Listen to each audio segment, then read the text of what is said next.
Happy Holi to all of you. आप सभी को हमारे परिवार की तरफ से होली की ढेर सारी शुभकामनाएं। प्रभु आपके जीवन में इसी प्रकार से खुशियों के रंग सदैव भर के रखें। तो फ्रेंड्स, सबसे पहले कमेंट बॉक्स में आप हमें भी हैप्पी होली बोल दीजिएगा। तो आज मैं आपको बताने वाली हूँ कि होली के दिन हमें होली का पूजन कैसे करना होता है। ये पूजन जो विवाहित महिलाएं होती हैं ना, वो करती हैं।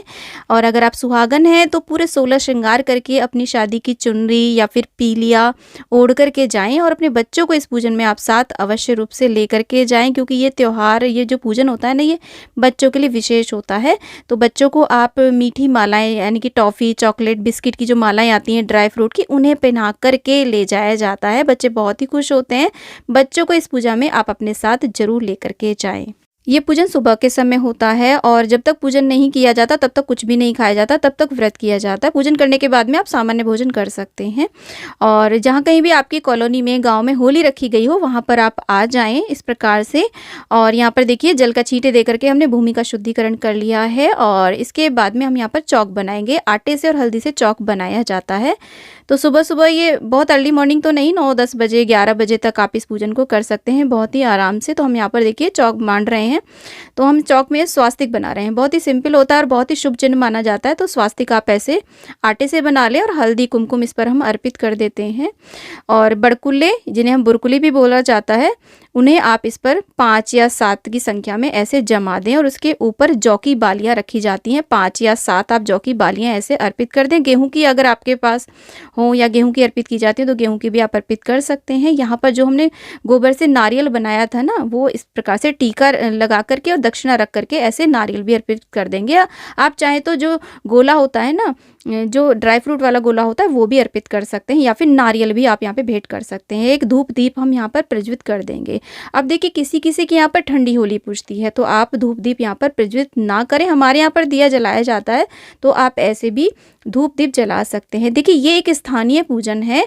ये अपनी अपनी कुल परंपराओं के अनुसार होता है। तो आप अपने घर के किसी बड़े बुजुर्ग से पूछ करके ही इस पूजन को करें, और नहीं तो आप हमारी विधि को भी फॉलो कर सकते हैं। धूप दीप दिखाने के बाद में हम भोग अर्पित कर देंगे। भोग में बताशे और गुड़ का भोग मुख्य रूप से लगता है। इसके अलावा आपने मीठे पूड़े, मीठी पूड़ी या ठावड़ी की हो तो उसका भोग भी आप अर्पित कर सकते हैं। साथ में यहाँ पर देखिए, ये एक सामूहिक यज्ञ होता है। इस यज्ञ में आप हवन सामग्री और कपूर, लौंग, इलायची, ये सारी चीज़ें, गूगल लोबान भी आप इसमें डाल सकते हैं। जो भी चीज़ें हमारे वातावरण को शुद्ध करती है ना, वो सभी चीज़ें आप इसमें अर्पित कर सकते हैं। आप चाहें तो यहाँ पे काफ़ी सारा ईंधन, यानी कि लकड़ी और उपले आदि भी डलवा सकते हैं होली के लिए। तो यहाँ पर हमने हल्दी कुमकुम अर्पित कर दिया है और जो भी आटा था ना, वो सारा हमने इस पर डाल दिया है होली पर। इस प्रकार से फूल भी हम अर्पित कर देंगे।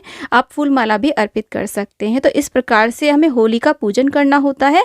और टीका करेंगे हम यहाँ पर, हल्दी कुमकुम इस प्रकार से लगा देंगे। होली रंगों का त्यौहार है, तो हम यहाँ पर अबीर और गुलाल हमें जरूर लेकर के आना है। और ऐसे होली पर ऐसे हम टीका करेंगे और मन ही मन भगवान को ध्यान करेंगे। और भक्त प्रहलाद का भी हम ध्यान करेंगे, उनका भी हम मन ही मन पूजन करेंगे।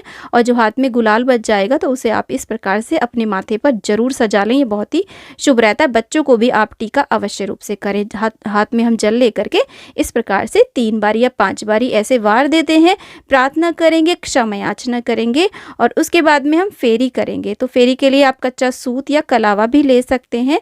तो यहाँ पर 7 फेरी की जाती हैं। कहीं पर ये टहनी पर भी आप 7 बारी सूत लपेट करके परिक्रमाएं कर सकते हैं। ये परिक्रमाएं हमें क्लॉकवाइज करनी होती हैं। और ये जो संपूर्ण पूजन हम बैठ करके कर रहे हैं ना, ये हमें पूर्व, उत्तर पूर्व या उत्तर दिशा की ओर मुख करके ही करना चाहिए। और बहुत सारी स्त्रियां मिलकर के इस पूजन को सामूहिक रूप से करती हैं। चौराहे पर मुख्य रूप से होलियां रखी जाती हैं, किसी पार्क में आसपास।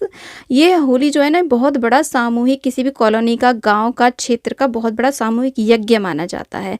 तो ऐसे हमने परिक्रमाएं कर दी हैं। इसके बाद में होली को सेला किया जाता है, यानी कि जल से परिक्रमाएं की जाती हैं। तो हम ऐसे जहाँ पूजन कर रहे हैं वहाँ से स्टार्टिंग करेंगे, थोड़ा थोड़ा जल गिराते हुए हम फिर से 7 परिक्रमाएं करेंगे। देखिए, पूजा के थाल में हमें क्या क्या रखना होता है, कैसे हमें जल तैयार करना होता है, इसका वीडियो ऑलरेडी चैनल पे आ चुका है, पूजन सामग्री का। आप उस वीडियो को भी देख सकते हैं। ऐसे हम थोड़ा थोड़ा जल गिराते हुए 7 परिक्रमाएं क्लॉकवाइज करेंगे।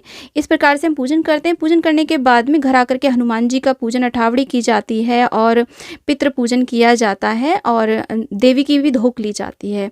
तो ऐसे देखिए, हमने अपना परिक्रमाएं पूर्ण कर लिए। थोड़ा सा जल और हल्दी हम अवश्य रूप से बचा करके लेकर के आते हैं। इस प्रकार से देखिए, प्रार्थना करेंगे, क्षमा याचना प्रार्थना करेंगे अपनी संतानों की रक्षा के लिए और अपने घर में सुख समृद्धि के लिए। इस प्रकार से हम प्रार्थना करेंगे और उसके बाद में हम अपने घर आ जाते हैं। घर आने के बाद में कौले हम सेले करते हैं, यानी कि दोनों कौलों पर, घर की जो मेन चौखट होती है ना, उसकी दोनों तरफ हम जो भी जल बचा के लेकर के आए उससे हम थोड़ा सा जल डाल देते हैं और उसके बाद में हल्दी जो लेकर के आए उसमें जल मिला करके हम ऐसे दोनों तरफ स्वास्तिक बना देते हैं। तो जो घर की महिलाएं, गृहिणी है, वो इस शुभ कार्य को अपने हाथों से अवश्य करे, स्वास्तिक अवश्य बनाए। ऐसे दोनों साइड हम स्वास्तिक बना देते हैं। तो ऐसे सुबह के समय होली का पूजन किया जाता है और शाम का जो पूजन है वो पुरुष करते हैं। होलिका दहन का जो पूजन होता है और महिलाएं भी जाती हैं पूजन होलिका दहन में, बट पुरुष मुख्य रूप से पूजन करते हैं। सुबह का पूजन महिलाएं करती हैं। इस प्रकार से फ्रेंड्स, होली पूजन की ये सरल सी पूजा विधि आपको कैसी लगी? हम महिलाएं जिस प्रकार से तीज त्योहार अपने घर में मनाते हैं, मैंने वही विधि आपके साथ शेयर करी है। हो सकता है आपकी विधि थोड़ी सी डिफरेंट हो, क्योंकि ये एक स्थानीय पूजन है। जैसा मैंने अपने बड़ों से देखा है, सीखा है, वही मैं आपके साथ में शेयर कर रही हूँ, वही मैंने भी सीखा है। उसके बाद में घर आने के बाद में हनुमान जी का, देवी का पूजन करते हैं, पितरों का पूजन करते हैं। उसके बाद घर की भी होली रखी जाती है। हमारे यहाँ पर छोटी होली रखी जाती है, उसका भी पूजन किया जाता है। सेम इसी विधि से वो होली कैसे रखी जाती है, कैसे पूजन किया जाता है, कैसे उसका दहन किया जाता है, कैसे होली की और अन्य पूजाएं होती हैं, इससे संबंधित वीडियोस आपको हमारे चैनल पे आने वाले समय में मिल जाएंगी। तो इसी प्रकार से आप हमारे चैनल पे बने रहें। अगर आपने अभी तक हमारे चैनल को सब्सक्राइब नहीं किया है तो जल्दी से कर लें, इसी प्रकार की यूजफुल और हिंदू रीति रिवाज, तीज त्योहार से संबंधित वीडियोस देखने के लिए। फ्रेंड, इसमें मुख्य रूप से कमेंट में पूछा जाएगा तो उसका उत्तर मैं यहीं पे दे देती हूँ। तो कुछ लोग प्रश्न करते हैं कि अगर हमारी संतान नहीं है तो क्या हम होली पूजन नहीं कर सकते? बिल्कुल कर सकते हैं और हम प्रभु से प्रार्थना करेंगे कि इस बार हम बिना संतान के ही पूजन कर रहे हैं तो हमें आशीर्वाद दें, ताकि अगले वर्ष हम अपने संतान के साथ में होली का पूजन करें। तो हमारे यहाँ पर तो शादी के साल से ही, जब पहली साल होती है तभी से होली का पूजन करवा दिया जाता है। आगे संतान होती हैं तो और अच्छे से धूमधाम से पूजन किया जाता है।